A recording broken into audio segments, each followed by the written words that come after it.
In our prologue, we searched for the dawn of human conflict in the mists of prehistory. Now our journey through the timeline of warfare truly begins. We traveled to the sun-scorched plains of ancient Mesopotamia, the cradle of civilization, to uncover the story of the first war ever written into history. The year is 2700 BCE.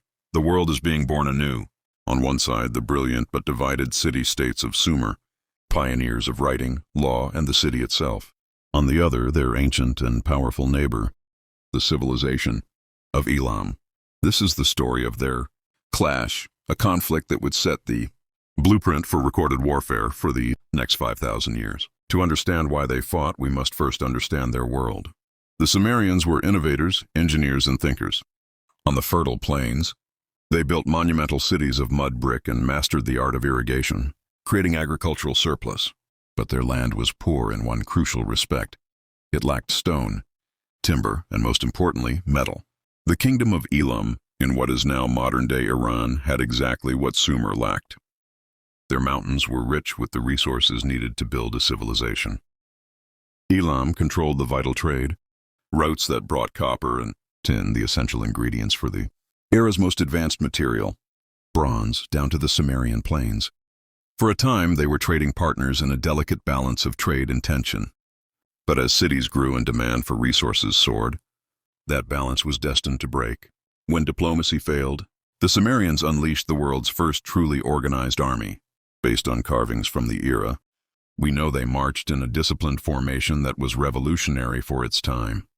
The phalanx, tightly packed ranks of infantry, formed a wall of shields, a nearly impenetrable barrier against which their enemies would break. They wore pointed bronze helmets and carried sickled swords and heavy battle axes for close-quarters combat. And they deployed a terrifying new weapon, the battle cart. These heavy, solid-wheeled wagons were the primitive tanks of the ancient world. Pulled by teams of onagers, they would charge into enemy lines, their weight and momentum designed to shatter formations and spread panic. While Elamite records are scarcer, it's believed their armies, masters of the highlands, often relied on different strengths, perhaps leveraging the deadly power of the bow. They were a formidable force, a constant threat on Sumer's eastern border. So who won this first recorded war? Cuneiform tablets, like the Sumerian king list, speak of early kings who boasted of smiting the weapons of Elam.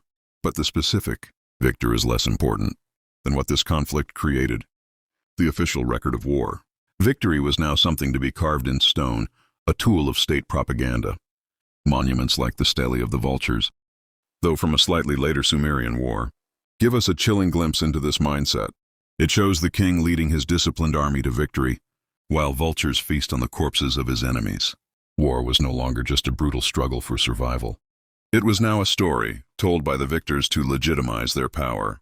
The war between Sumer and Elam established a brutal pattern of state-sponsored violence that would echo through all of human history. But these early clashes between rival civilizations were just the beginning. The cities of Sumer remained divided, each vying for supremacy. What would happen when one man decided he would not just defeat his rivals, but conquer them all?